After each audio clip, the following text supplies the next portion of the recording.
Welcome to another edition of editorials, a broadcast from Canada. My name is Sandra Asante. Today we're looking at Ethiopian troops intensifying strike against the Tigray forces, and Tigray forces saying that the Ethiopian troops attack on all fronts. So don't go anywhere, I'll be back after the break.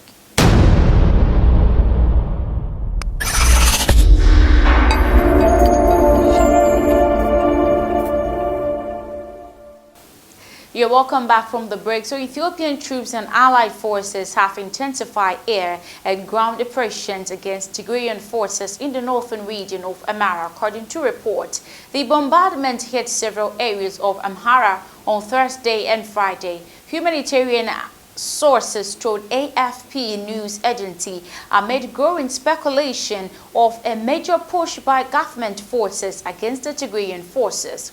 Getachew Reda, a spokesman for the Tigray People's Liberation Front, TPLF, told AFP there is a massive move against the Tigrayan forces, which has been locked in a brutal conflict with pro-government troops in northern Ethiopia for more than 11 months. Getachew said there had been mostly air, drone, and artillery bombardment of the TPLF forces and reported a major troop build-up, saying tens of thousands are massed in northern part of Amhara, including the North Gondar and North Wollo zones. Separately, Getachew told Reuters news agency the air raids were clustered around 3 areas near the towns of Wagesa, Wajotena, and on the road linking the region of Amhara to Afar. Diplomatic sources confirmed the Reuters that there had been air raids near Wagesa. We are confident we will thwart the offensive in all forms and more, Getachew said. We will stand our ground until this siege is lifted. Representatives from Amhara as well as federal and military officials did not respond to requests from news agencies for comment about the reported military operations, which could not be independently confirmed. The reports come just days after Prime Minister Abiy Ahmed swore in for a new term on Monday, promising to stand strong and defend Ethiopia's honor despite mounting international criticism of the conflict and alarm about the humanitarian crisis it has triggered. The war erupted in November when the Prime Minister sent troops to Tigray to remove TPLF, the regional ruling party that dominated national politics until Abiy came to power in 2018. A move, he said, came in response to TPLF attack on federal camps. The TPLF said the federal government and its allies, including Eritrea, launched a coordinated attack against it. Although government forces quickly took control of Tigray's cities and towns, the TPLF recaptured most of the regions, including the capital Mekelle, by late June.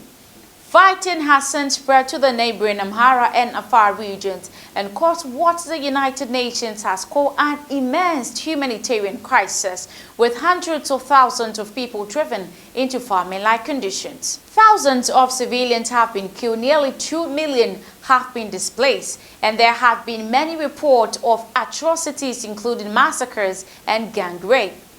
There have been speculations that the fighting could pick up now that the rainy season is ending, with mass mobilization throughout the country and in Amhara in particular. On Thursday, Amhara spokesperson Getachew Reda tweeted, "In order to liberate our people who are suffering due to what is happening in Ethiopia, there might be irreversible operations in all fronts at any time or hour." Last week, Abiy's government expelled 7 senior UN officials from Ethiopia for meddling in the country's affairs, exhibiting concerns about the humanitarian response in Tigray. UN Chief Antonio Guterres, who has said more than 5 million people need humanitarian assistance, on Wednesday urged the Ethiopian authorities to allow the UN to deliver aid without hindrance.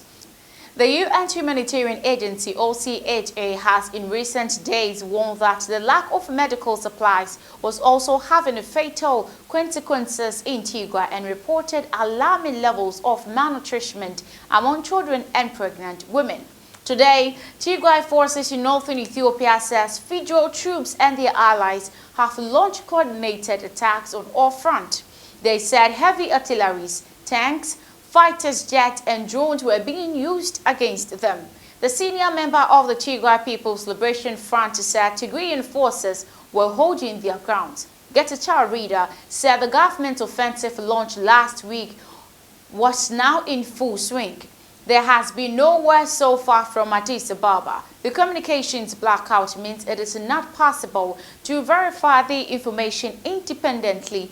Nearly 2 million people have been displaced in the 11-month conflict. Thank you so much for watching the editorials. My name is Sandra Asante. Do have a great day.